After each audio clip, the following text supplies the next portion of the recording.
पंचनामा न्यूज, सर्वसामान्य जनतेचा बुलंद आवाज। नवापूरमध्ये किशोरवयीन विद्यार्थ्यांसाठी लैंगिक शिक्षण व HIV जनजागृती सत्र। योग्य माहिती सुरक्षित आयुष्य। श्री शिवाजी हायस्कूल व कनिष्ठ महाविद्यालयात कैलास माडी यांचे मार्गदर्शन।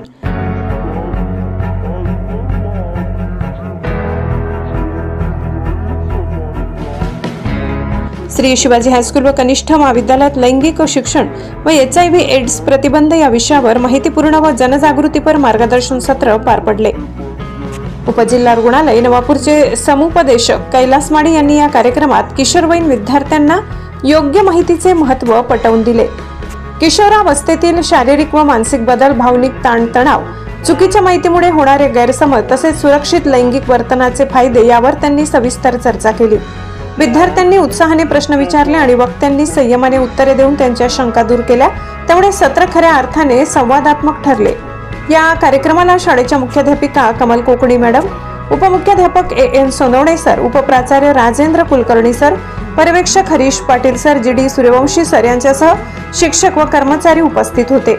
हा उपक्रम जिल्हा एड्स प्रतिबंध व नियंत्रण विभाग व ICTC नवापूर यांच्या संयुक्त विद्यमाने राबविण्यात आला। सूत्रसंचालन हेमंत पाटील व आशिष ठाकरे यांनी केले, तर आभार प्रदर्शन हेमंत पाटील यांनी मानले। विद्यार्थ्यांसाठी हा उपक्रम अत्यंत माहितीपूर्ण, मार्गदर्शक आणि प्रेरणादायी ठरला। अशा शैक्षणिक उपक्रमामुळे विद्यार्थी सजग, जबाबदार आणि जागरूक नागरिक घडण्यास मदत होईल। नवापूर प्रतिनिधी, पंचनामा न्यूज, नवापूर। शरीरात येतो तेव्हा अनुवंशिक नाहीये म्हणून याला ॲक्वायर्ड असं म्हटलं जातं। आय म्हणजे इम्युनो म्हणजे काय की रोगप्रतिकार शक्ती आपल्या शरीरामध्ये इम्युनो सिस्टीम असते। रोगप्रतिकार शक्ती काय करते, आपल्याला वेगवेगळ्या आजारांपासून, वेगवेगळ्या संसर्गापासून आपल्या शरीराला आणि आपल्याला वाचवत असते, याला इम्युनो म्हणतात। डी म्हणजे काय की डिफिशियन्सी म्हणजे डिक्रीज होणे किंवा कमी होत जाणे।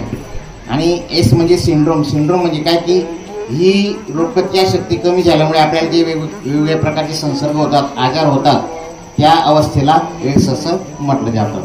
मग पहा, कुठलाही आजार व्हायला विषाणू कारणीभूत असतो। तुम्ही कोरोनामध्ये ऐकलं असेल, कोविड-19 हा विषाणू होता ना, बरोबर? या विषाणूमुळे कोरोना व्हायचा। तसंच या एड्सला HIV नावाच्या विषाणू कारणीभूत आहे। सर जसं म्हटलं की आजार गंभीर आहे, शासनांना याला नाव देखील देता आलं नाही, इतका आजार गंभीर आहे। याला एक अवस्था आहे, शरीराची रोगप्रतिकार शक्ती कमी होते आणि आपल्या वेगवेगळ्या प्रकारचे आजार होतात, त्याला अवस्था म्हणतात। तर तसंच HIV देखील, याला देखील नाव देता आलं नाही। HIV म्हणजे काय की ह्युमन इम्युनोडेफिशियन्सी व्हायरस। ह्युमन म्हणजे मानवी रोगप्रतिकार शक्ती कमी करणारा विषाणू, आणि हा विषाणू फक्त मानवी शरीरातच जिवंत राहू शकतो।